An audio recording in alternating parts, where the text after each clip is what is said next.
Hi. Alright.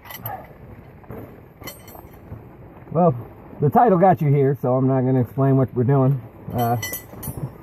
Just dive into what's important about this.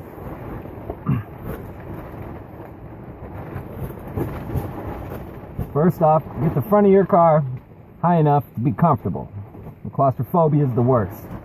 And I don't so much trust jack stands in a field, so got me some tree stumps. Jack this puppy up.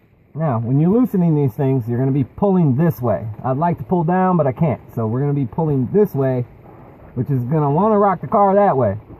So, I've got my logs leaned in ever so slightly.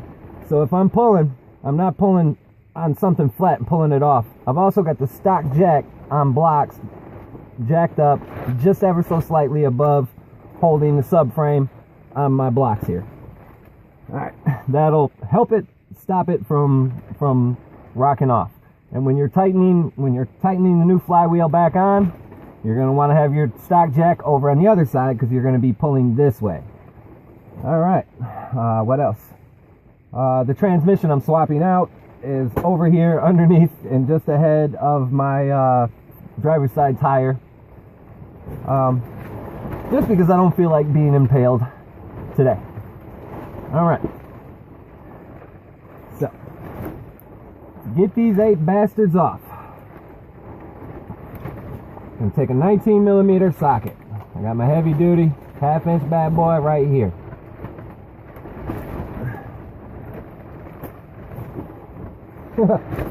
I forgot one minor detail.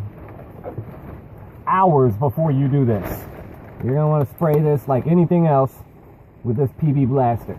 Not just on your bolts here, but in between the flywheel and the rear main seal where it mates to the engine. And just nice little slow spritzes. Don't just sit there and spray it like you're doing graffiti. And let it work its way in for a while. This stuff is magic. Now, can you hand me my safety glasses? This is Dante. This is literally the only assist I've had on this entire job. He just all of a sudden came out here to talk to me. I've been alone this entire time. Alright, so 3 tools.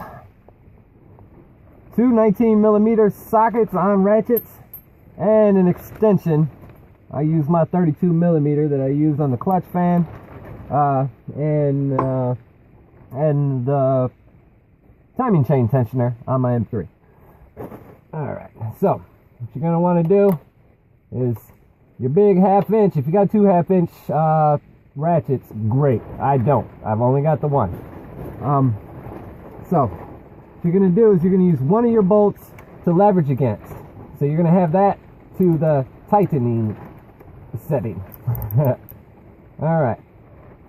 Now, well, the other thing I like to do here is on both sides of your shim plate here, I like to stuff a little bit of paper towel down at the bottom, and it stops the dripping from your PB blaster. Alright, so the reason for this wrench is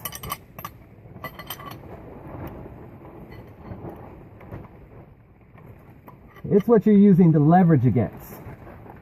So what you do is you get that tucked into your armpit right here, nice and tight, and keep a hand on it because I've had these fall on my face. Alright, so now that you get here, now I haven't pre-loosened any of these. We're doing this all together here. You're gonna tuck your arm in there nice, and then you're gonna pull together.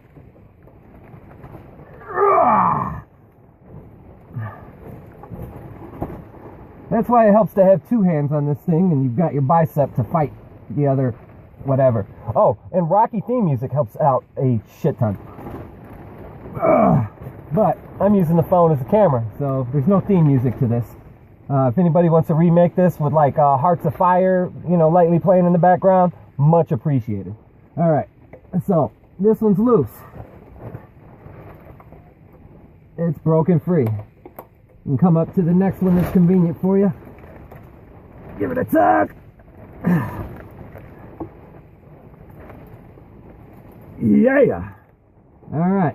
So, as long as you set yourself up to where you're comfortable, all of this is great. I mean, if I wasn't laying perpendicular to this thing, oh my God, I'd be here for days.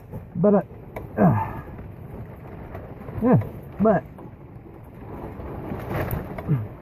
I don't know.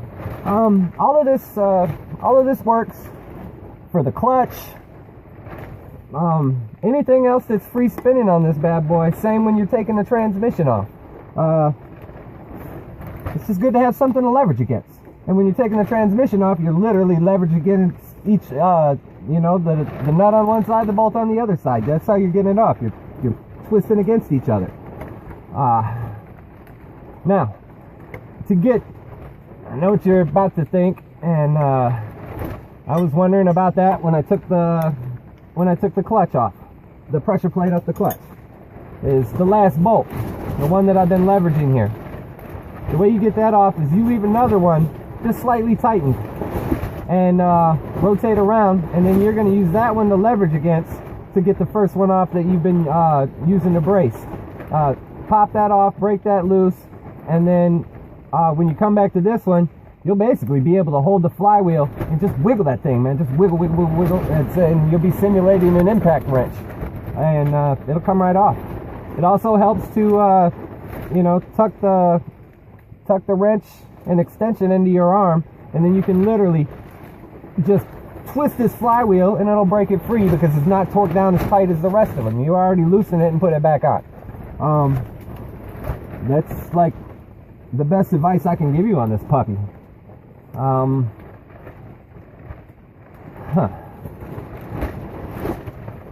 Yeah.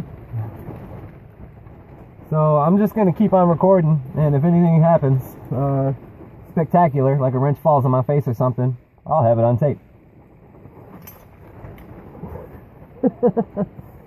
Oh, I'm such a videographer.